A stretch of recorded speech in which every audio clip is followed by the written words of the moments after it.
New on the 4, great news for neighbors and drivers. You can now drive on Mesa Airport Highway. Well, you might have been hesitant to drive here during the rain because this is a major flood area.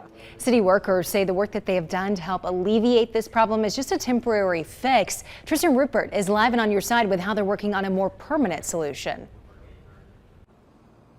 Morgan, well, really, this is great for drivers. This is even bigger news for really business owners and their bottom lines.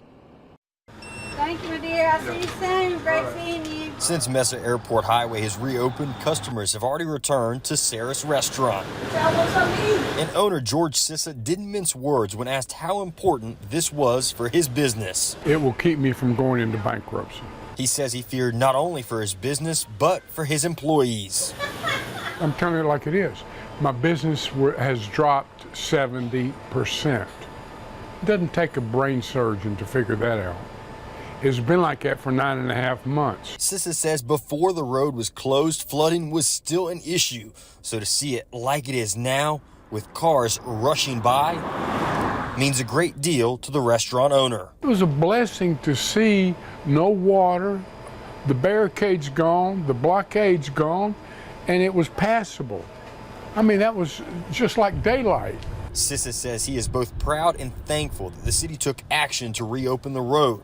Still, city leaders stress the pump is a temporary solution and that more will be done in the years ahead to tackle the underground leak that has led to sites like this. That's going to be a multi-year, multi-owner project that we're involved with. So it's going to take a while before the long-term plan is complete on that.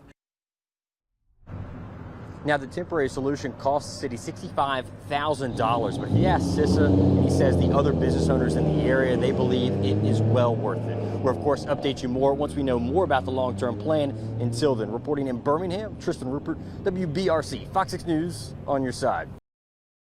6 on your side, we're talking to the owners of a Bessemer business after that massive fire at the building. United Textiles didn't have any fire damage inside their property, but all that smoke you see there pouring out of the roof almost ruined everything else inside. Your reporter Tristan Ruppert is now live from outside that beloved Bessemer business with what they're going to go do from here. Tristan?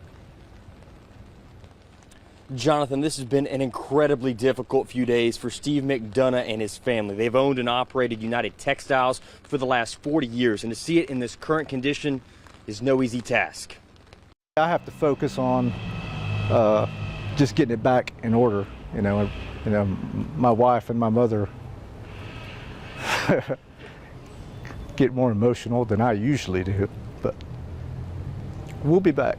The family has been working with their insurance company and ServPro specialists to get the cleanup effort at United Textiles started. The smoke was so thick when they finally opened the front doors you couldn't see 1 foot into it. Reminders of Friday's fire are all around.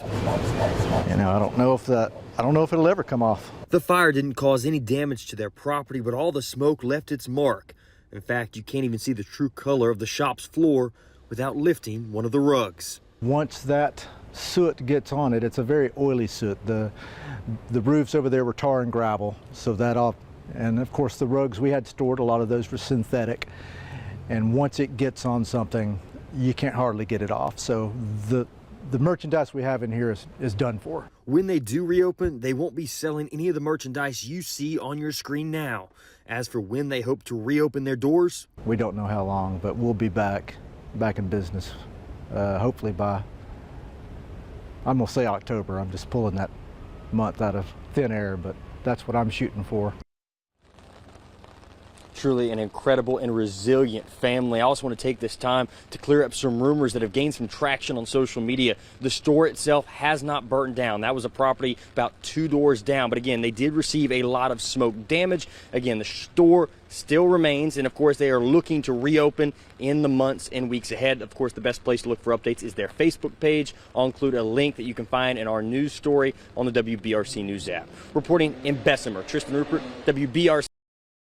New at 6, we're on your side with a new project to help protect your drinking water in Jefferson County. Your reporter Tristan Ruppert jumped in a boat and joined members of the Osprey Initiative and county employees as they installed the newest litter getters, devices that get trash out of water. Litter getters like these have already removed more than 17,000 pounds from different streams and creeks in Jefferson County. It's an absurd amount of weight, and most of that weight, it's styrofoam cups, it's empty plastic bottles, it's really light material. So when you realize the volume of styrofoam cups it takes to get to 17,000 pounds, it's so much stuff. The Osprey team has operated litter getters in our community since 2019, but Jefferson County leaders want the project to grow. Now we're moving out and we're branching out into more creeks, rivers, lakes, and streams because it has been so successful. Jefferson County will spend $125,000 a year for the next 3 years to help increase the number of litter getters in the county to 14. And project leaders say the additional units are an absolute necessity.